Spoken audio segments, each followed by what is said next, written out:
Hello, everyone. Good afternoon. Welcome to a midday market update for January 24th of 2017. This is George from Trade Pro Academy, founder, head trader here at Trade Pro. I want to remind you just quickly here, the information in this presentation is for educational purposes, not constitute investment advice. The risk of trading in markets can be substantial. You should carefully consider if engaging in such activities suitable to your own financial situation. We're not responsible for any liabilities arising as a result of your market involvement or individual trade activities.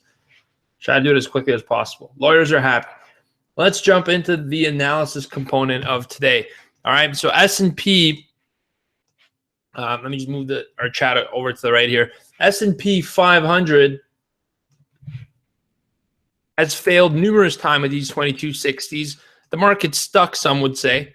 I know a lot of traders are saying out there the market isn't moving. Well, if it ain't moving, you're not watching it closely enough to that extent that you're going to notice some of the gyrations and the intermediate moves. That's what's important. When the final breakout happens, you should already kind of be inclined towards it and not chasing it. Okay. I want to remind you guys, for those that are on YouTube, welcome. We have our live trading and chat room right here as well. I'm going to just bring over the screen very quickly.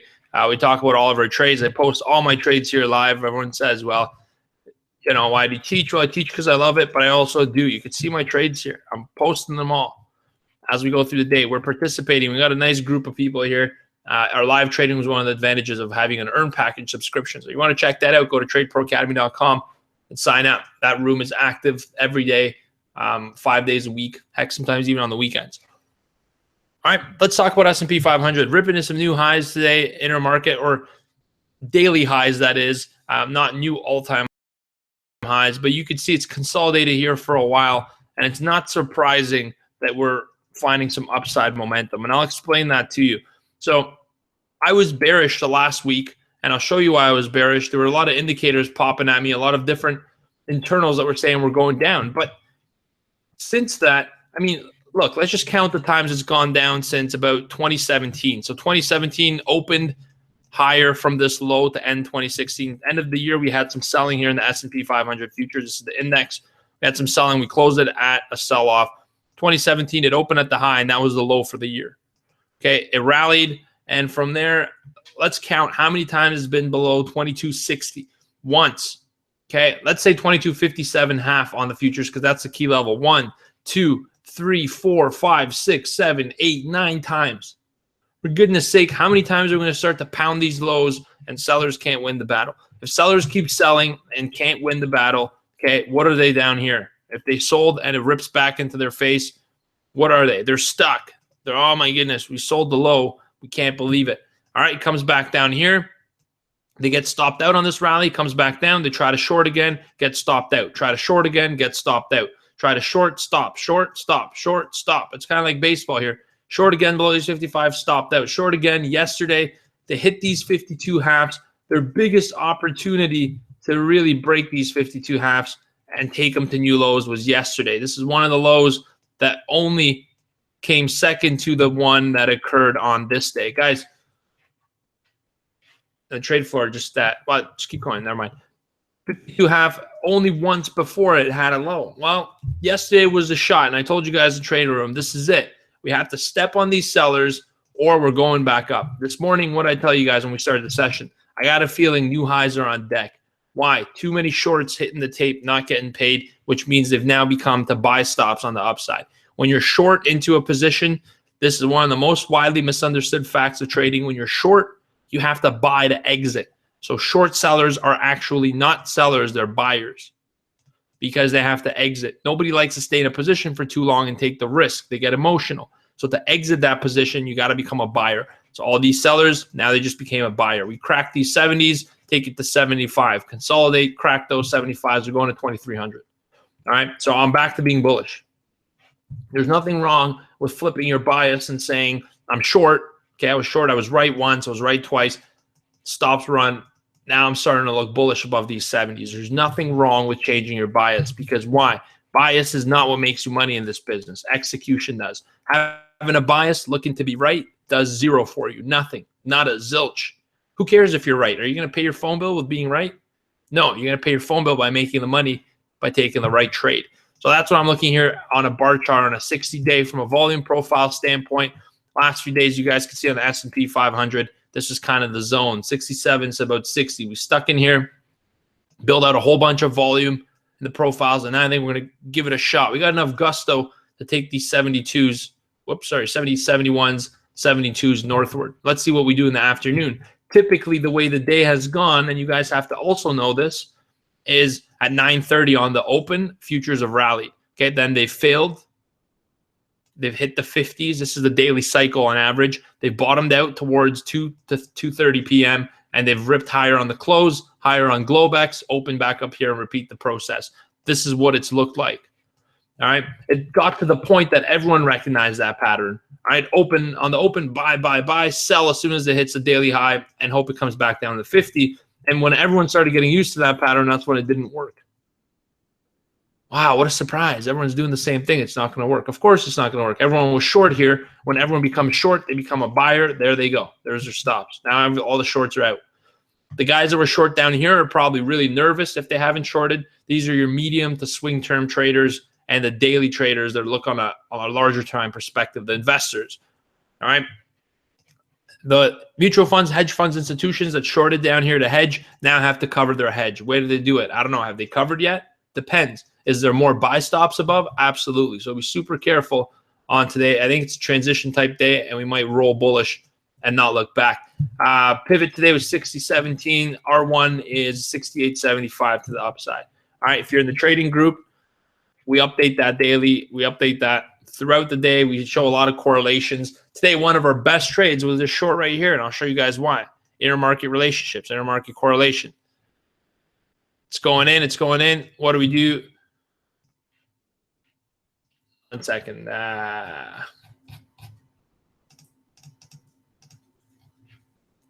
What do? We short it because NASDAQ was weak. On NASDAQ weakness, we're able to get some downside on that trade, okay? And it started to come in and close off the weakness. But when you're looking at the right stuff, trading becomes a lot easier. When you're looking for these methods that don't usually work, it's a nightmare. It's a nightmare, right? Everyone looks for something clean, a nice indicator. Give me 3 check marks that'll get me long. Well, it doesn't exist. If it did, those check marks wouldn't work. Oil coming back up above this 53.5. This is really an oil, the line where you want to watch for. You're seeing some triangular action or consolidation. Towards 54s, it's a good idea to fade unless we break them. Below 52s, it's a good idea to buy, to fade unless we break them lower. I think we're going to stick in this range. Oil tends to be happy. Ton of volume getting let out, but it ain't going anywhere. So at some point, we're going to have to make a move on oil as well. Dollar index, 100 is going to be a support temporarily. It'll bounce back into this zone. And if it breaks these 100s, watch for this index to find these 99s. 99 evens. What that means is if the dollar continues to be weak, you can start to lean into some currency trades, getting long the other pairs. Look at this. The purple is the US dollar, the purple line. It's come from up here on the 4-hour chart. What has it done? And hit new lows. If you expect that weakness to continue, it's time to start buying euro, buying GBP, and selling the US dollar. I, on the other hand, think there's a fade opportunity coming up on the dollar. I think, great, it was overbought at these 103s. It failed 5-6 times. Now it's back down to support. You give me these 99s, I'm going to start buying the dollar and selling GBP, selling euro, all right, selling the yen, and getting long the US dollar. Interesting things of note, on this dollar weakness, we haven't seen as much oil strength as you would think. This intermarket or correlation relationship doesn't work as much. All right, so on this downswing, we haven't seen equity strength either, which they're inversely correlated. So interesting things are happening here. I think all traders on Friday expected something massive to happen because of Donald Trump. Volatility increased temporarily, but it wasn't really the event that we needed. We could see the downside was tried a few times, and nobody's scared of the short side. Nobody's scared. You can't, all these shorts are hitting the bids, trying to sell it off. These buyers ain't nervous. They're not having it. They're just soaking up that liquidity and getting long and saying, all right, I'll buy more. I'll buy more. It's kind of like sellers saying, sell, sell, screaming at the top of their lungs. The buyers are like, okay, I'll buy. All right, I'll buy more. There's flat out screaming. Veins are about to pop. Sell, sell. Buyers are like, okay, I'll buy it. What, you got more? I got more. How much do you have on you? I'll buy it all. And suddenly what do the sellers do? They shut up and they say, holy crap, we're short. We're short a whole ton. That liquidity got absorbed. What's going to happen? On the upside, buyers are getting paid. Now when the shorts start puking and start screaming, buy it back, now you got 2 buyers. The ones are waiting to get long You got the buyers who are puking their shorts, and you got the buyers who are momentum trading above the top. That's how you get that public participation and continuation in the markets. Such a critical concept that very few people know. All right, let's continue forward here with the analysis. Bonds, we're not going to worry about bonds right now. Gold, 12.20, I think that's going to be a resistance. If you've been long from below, great job. I haven't. I've missed this move. I was looking for it to go to about 11.10, and I didn't get long. All right, but if you're long, good for you. 12.20 here should be some resistance. Take some profit. I see a move back down to 11.80 on a sharp move down. Okay, I see that happening in gold. Why? If equities blast through these highs, gold's going to come down. All right, oil is going to continue upwards with it. So be careful. I'll show you one indication that we were in a little bit of trouble this past week, but we're seeming to recover from that as well. Russell 2000, your small cap stocks are starting to leak lower. That's a very interesting indicator. Everyone looks for these magical indicators. Well, here's a magical indicator, correlations. Look what Russell's doing. Look, Russell is a 2000 stock, small cap index, and it's trying to leak lower. It moves quicker than any other index, and you need to know that. But if this thing starts to rip higher, it's going to start to pull the markets higher as well. So I feel like we had a chance to go down. These markets are bottoming out. Now the next move is to the upside. Look at NASI, right back on its highs, ready to rip higher. S&P 500. Today, if we put a nice bullish candle in something that looks like this, that's it. We got some buy stops coming. That's all it's going to take. I can tell you right now that sellers are nervous, buyers are happy and smiling year to year. All right, NASI on highs. Russell slightly weaker. Watch for Russell. Dow slightly weaker as well. One indicator, however, that gets me a little bit worried, and I'll show it to you, is this one right here, market breadth. And I just did a little video on it. You guys will get an email. But look at market breadth on a percentage of stocks above the 50-day moving average. All right, we hit 80 here in the beginning of 2017 on that rip higher, and we haven't been able to hit that level again. In fact, it's dropped. It's broken below the 50-day average, this red line, and now it looks like it's going to head south down to this green, the 30, which means careful. It looks like there could be a buy stop run, but as this thing rolls over and gets hit for a retracement, market breadth is telling you that might be the case. But, and there's always a but, there's always two different sides to the same story. The S&P 500 100-day moving average breadth is indicating we're holding this 50-day support. We're at 60, which is above 50, which is bullish. All right, and we got a ton of upside to continue. Okay, so I think the balance right now, if you had a balance board, I don't know if you ever play the Wii or whatever it is, if you have a balance board, on the medium term, the sellers are very close to getting stopped out. It's tilted towards the buyer's favor. On the longer term, it's tilting as well. A little more even keel on a longer term scale between buyers and sellers, but on a short term, the buyers are starting to win that balance. All right, off to the highs. It's going to spring higher, and that'll follow. It'll start with the 5-minute chart. A lot of traders say, I can't follow a 5-minute. I can't follow a 1 minute. And I always ask them, great, you're going to watch a 60-minute chart for direction. Phenomenal. But wouldn't you care to see 60 points of data within one? Wouldn't that help you? Wouldn't it help you to get long on a 1 or 5-minute chart or something more intraday on a smaller scale, even if you're a 60-minute trader? You don't think there's value in that? Nonetheless, we have to follow it from an internal perspective on a smaller time scale as well. All right, gold. Now we're not going to talk about gold. Currencies, I just showed you. US is really weak. One of the stronger ones here happens to be the pound, the GBP cable. The reason being, today the parliament voted that Brexit will need parliamentary voting and support. Theresa May can't just trigger Article 50. Article 50 is a mechanism to separate Britain from the Euro, the European Union. That's a 2-year process. She cannot trigger that without the parliament voting. I think it's a bunch of total BS. And I think now you know why the market responded the way it did when Brexit happened. Why is that? Because ain't nobody believed that it was going to happen. That's why. Look at this, S&P 500. Here's a Brexit correction. They say, hey, you know what? People voted, but is it actually going to happen? And I was asking the same question down here. Is the Brexit really going to happen? They voted on something big.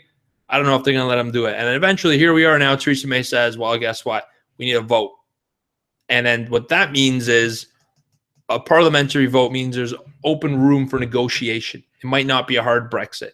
There might be, let's leave this, but let's keep this with us. Let's axe this, nix this, and negotiate what the Brexit looks like. It won't be an Article 50 process, which is a clean break. It's kind of like Two people deciding to break up. One says, let's give it one more shot. That's what's happening right now. They're giving it one more shot. They're not walking away. That's why the market's all giddy. That's why the pound is rocketing higher. If you don't understand that, then you need to sign up for a Trade Pro Academy membership. GBPUSD. Here it is. Look at it, just rocketing higher on a daily. Still think on the pound 26.30 or so, about 27 on the top side will probably get faded if we hit that. But in the longer term, in 2017, pound will probably find its way back to these 30s, 34 maybe. All right, this is the post-Brexit. This is the day of Brexit. Pound got pounded. It's found lower lows, lower highs. But with the soft Brexit, eventually will trickle higher. So I think you buy the pound, sell the US dollar if you're a currency trader. Any questions, comments, concerns, emotional breakdowns? I showed you the reason that I showed you why I'm a little worried, market breadth on the 50-day. I showed you why that kind of is a little negated by some stronger upside momentum on the 100-day. Okay, so these 50-day stocks catch up. But as long as the 100 is moving up, you're in good shape. Oil back above this 53 mark in a consolidation. Gold, I wouldn't be getting long right now. You missed your opportunity. Try to get it 1180, 1190. That'd be a great zone if you get it down there. Bonds, I think bonds are going to continue to weaken as yields climb higher. And that's about it. Do you guys have any questions or comments, concerns, emotional breakdowns? Oh, Dow and the transports. We talked about this on Sunday. YouTube, I'll fill you in quickly. We'll call it a day, and then Trade Pros will look at our trades for the afternoon. The black line that you see is the transports, Dow transports.